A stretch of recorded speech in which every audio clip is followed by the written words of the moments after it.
Hello everyone. Today we are going to New York City. We are heading back to March of 1898, to the Lower East Side waterfront, to a neighborhood that sat 2 miles south of the Tenderloin and shared none of its organized glamour. No dance halls on 6th Avenue, no gambling houses stratified by price, just dock workers, sailors, boarding house keepers, saloon patrons, and a courtyard at 27 Monroe Street that the locals had been calling the hole in the wall for as long as anyone could remember. And we are going to spend time with a case that was, in one sense, completely different from every strangulation murder that had come before it, and in another sense, exactly the same. Between May 1894 and March 1898, 7 women had been strangled in New York City in circumstances close enough in method and location to make the newspapers ask, repeatedly and without satisfactory answer, whether a single hand was responsible. Minnie Welt, found in May 1894 with a handkerchief tied in a sailor's knot under her left ear. Annie Bock, beaten and strangled in August 1896. Hannah Altman in September. Pauline Bennett in November. Diamond Flossie Murphy, the woman we covered in our last case, strangled in April 1897 with a rope knotted the way a sailor would knot it. Every diamond gone. The case of Maggie Crowley, on the morning of March 15, 1898, was the 7th strangulation in 4 years. But it was different from every case before it in one specific way. When the body was found in that courtyard, there was already a suspect. The police had a name before they had an identity for the victim. Some believed that name was the answer to 4 years of unsolved murders. It was not a simple case. It was never a simple case. And the courtroom gave the answer that this series had always given, over and over again. Not enough evidence. Before we go any further, drop a comment right now. Tell us where in the world you are watching from and what time it is. It does not matter where. We always want to know. And if this is your first time here, welcome. Hit subscribe. Hit like. Stay with us.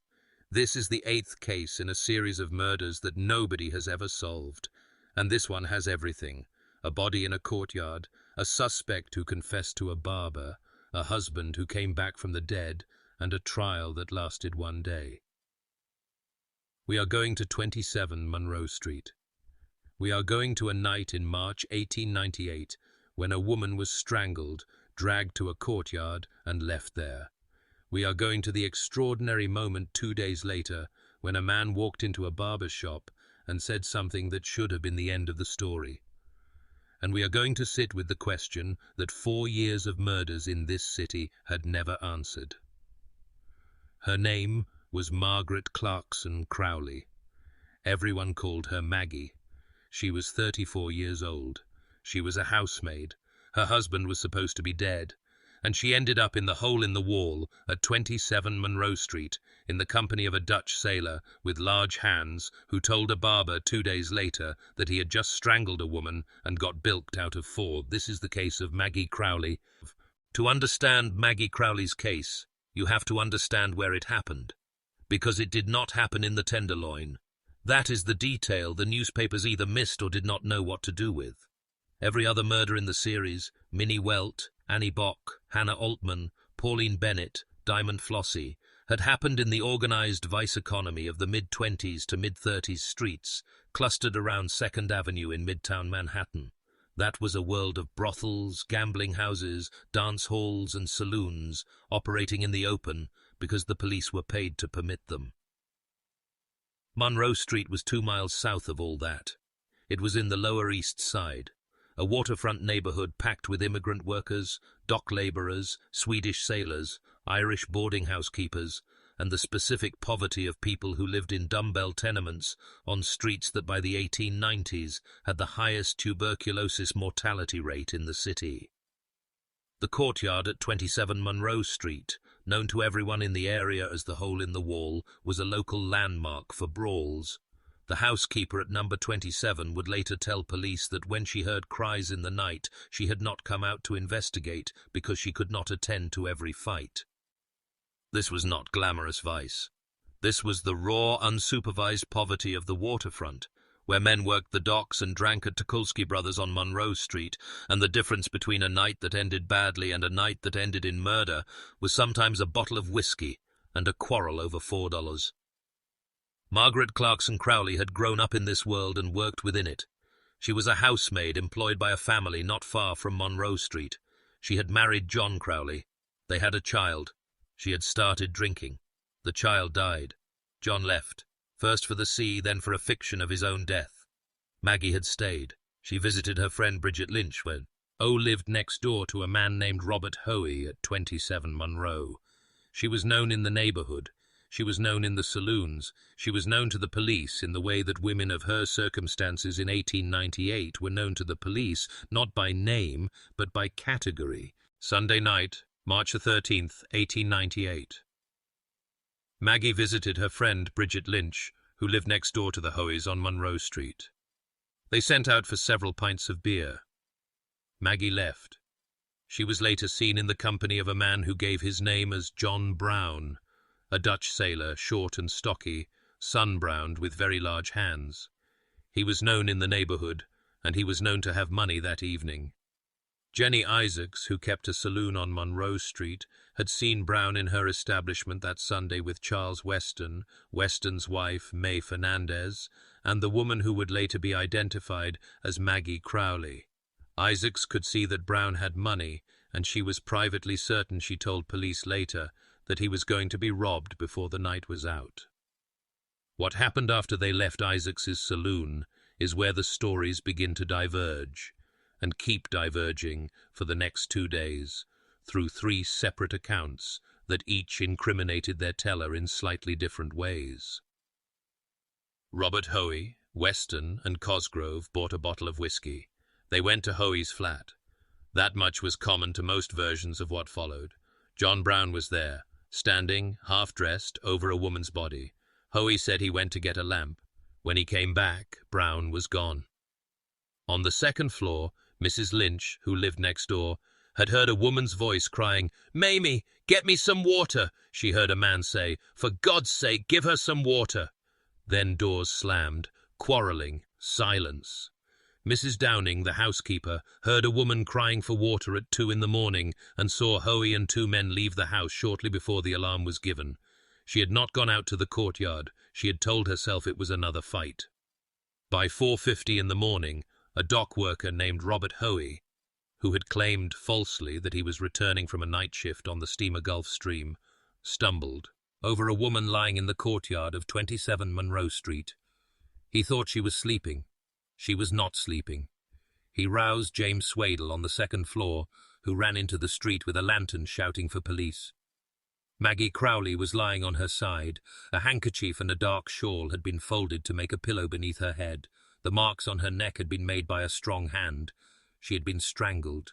The police believed her body had been dragged to the courtyard after the murder, that she had died somewhere else and been moved. The ambulance doctor said natural causes. The deputy coroner who performed the autopsy said violence, strangulation. He said she had been dead approximately 3 days. That assessment was ignored. Under questioning from Inspector Cross and Captain Nally, the story kept changing. Hoey's first account, the innocent dock worker returning from a night shift, collapsed within hours. He had not worked in 10 days. His second account placed Brown at the flat, standing over the body. His third account was the one that made everything else make sense and nothing better. He said he had been picking Brown's pocket while Brown was strangling the woman. He thought Brown was there for some other purpose. He did not know at the time that Brown was killing her. He had taken $4 and some change. The fuller version of what happened involved a quarrel over that money. When the others confronted Brown, Brown demanded his money back and threatened to fight to the end. Weston stepped in as peacemaker. The group decided that since Brown was the intruder, Hoey would keep the bills and return the change. Brown took a drink and left quietly. That was when Hoey discovered the woman was dead. 4 people were arrested: Hoey, Weston, Cosgrove, and James D., who had not been in the flat but had overheard the others discussing the robbery. Then the police arrested Charles Weston's wife, May Fernandez.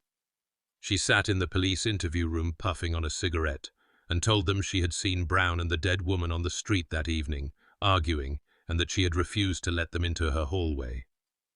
Then Mary Riley, Robert Hoey's common-law wife, confirmed that Brown had been in their rooms with the murdered woman. Brown, charged with murder. Hoey, charged with robbery. The other 5 held as witnesses. The murdered woman still had no name. None of the people in custody knew who she was. Bartenders and neighbors recognized her as someone from the area, but couldn't name her. The police ran the wrong name, Ellen Fitzgerald, for 3 days before the discrepancy in ages stopped them. A 64-year-old woman was not a 35-year-old woman. On March 17, 1898, 2 days after the body had been found in the courtyard, a barber on Monroe Street told the police that John Brown had been in his shop that morning. He had come in and asked the barber to shave off his mustache. The barber knew him well. He reported the conversation to police as exactly as he could remember it. "I'm in a lot of trouble," Brown said. "I've just strangled a woman and got bilked out of $4. I need money badly and I want you to lend me $10. "You don't mean to say you killed the woman?" asked the barber. "I guess I have," replied Brown. "I didn't mean to do it. I didn't mean even to hurt her, but I had to." He had walked into a barber's shop, sat in the chair and confessed to a murder. Then he asked to borrow money. The specificity of the complaint, bilked out of $4, matched exactly what Hoey had admitted taking from him. The admission, "I guess I have," was partial, qualified, and in a barber's chair, not a courtroom. The admission was never going to be enough. But it is still, in the record of this case, the most extraordinary moment. A man telling a barber he had just strangled a woman, with the same casual quality you might use to say you had missed the streetcar. Meanwhile, the dead woman still had no name, and then policeman Thomas Keeley went out on his patrol. On his rounds, he noticed a woman wearing a shawl. The shawl was identical in color and design to the one that had been folded as a pillow beneath the murder victim's head. He also noticed a resemblance between this woman and the face he had seen in the morgue. He stopped her. He asked if she had a daughter. Mrs. Clarkson said she did have a daughter, but she had not seen her since Sunday. He took her to the morgue. She looked at the body. "It is my Margaret." The New York Journal said Keeley's detective work read like a French detective story. It was simum. Plur than that, it was one patrolman walking his street, noticing one wrong thing and following it to the end. With a name now came a history. Jenny Silver, daughter of Maggie's employer, told police that Maggie spoke often of visits to her friend Bridget Lynch on Monroe Street. Mrs. Lynch confirmed that Maggie had spent Sunday evening with her. They had sent out for beer, and that Maggie had then gone to the rooms of Mr. and Mrs. Hoey. The story of the night assembled itself from these pieces. And then a man walked into the 7th Precinct Police Station who was supposed to have been dead for 2 years. John Crowley had been a cook on a whaling ship. He had left his wife, or his wife had effectively left him through the drinking and the decline, and gone to sea. When he came back, he found that everyone believed him dead. He had decided not to correct the impression. He had built a new life around the fact of his own imaginary death. He read the newspaper account of Maggie's identification. His conscience moved him. He went to the station house and told his story. He said, "They all thought I was dead and buried, and I was willing they should think so. But after I read of the horrible way in which my wife was killed, my conscience hurt me, and I made up my mind to give her a decent burial some way or other. As badly as she treated me, I could not bear to have her put in the field."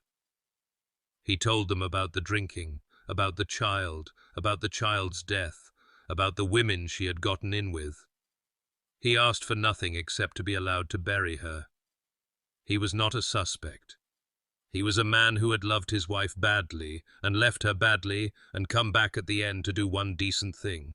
He is the most human figure in this case, and he arrived too late to change anything. The grand jury hearing on May the 10th, 1898, was, by any account, a scene.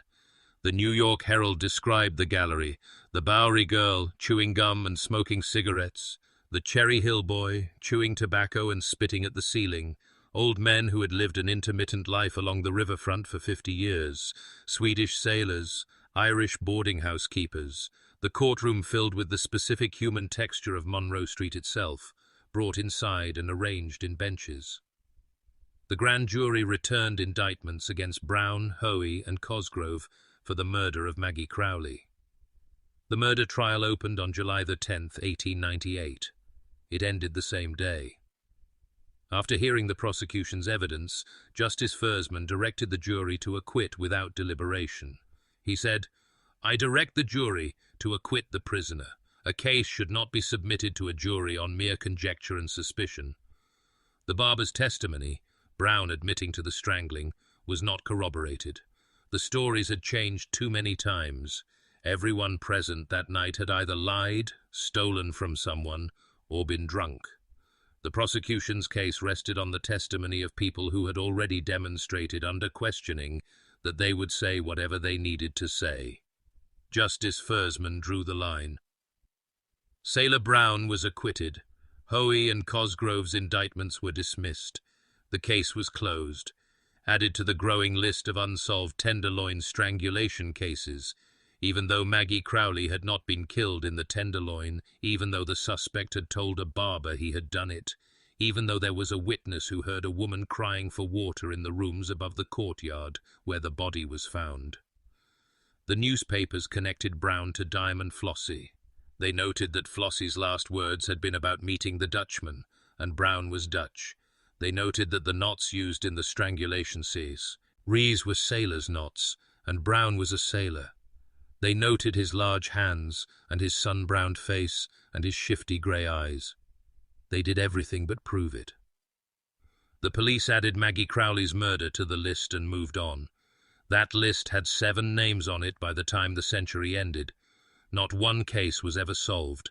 Sailor Brown was not charged with anything else. Wherever he went after the July 10th acquittal, the record does not say. Margaret Clarkson Crowley, aged 34, a housemaid, is buried somewhere in New York. Her husband came back from the dead to see to it. Her mother identified her in a morgue by a shawl. Her killer, if Sailor Brown was her killer, and if the barber's testimony was the truth, and if the truth was simple enough to be contained in a single conversation in a barber's chair, was acquitted in a courtroom before the jury had time to deliberate. A case should not be submitted to a jury on mere conjecture and suspicion. That sentence is the end of Maggie Crowley's case. It is also the sentence that 8 murders in 4 years had been building toward, case by case, woman by woman, verdict by verdict, in a city that had decided, long before any of them died, how much investigation their deaths deserved. Hello everyone, and thank you for spending time with this case, the 8th name in a series that no one solved, a husband who came back from the dead, and a trial that lasted 1 day. If this case found you, please leave a comment and a like. I will see you in the next case.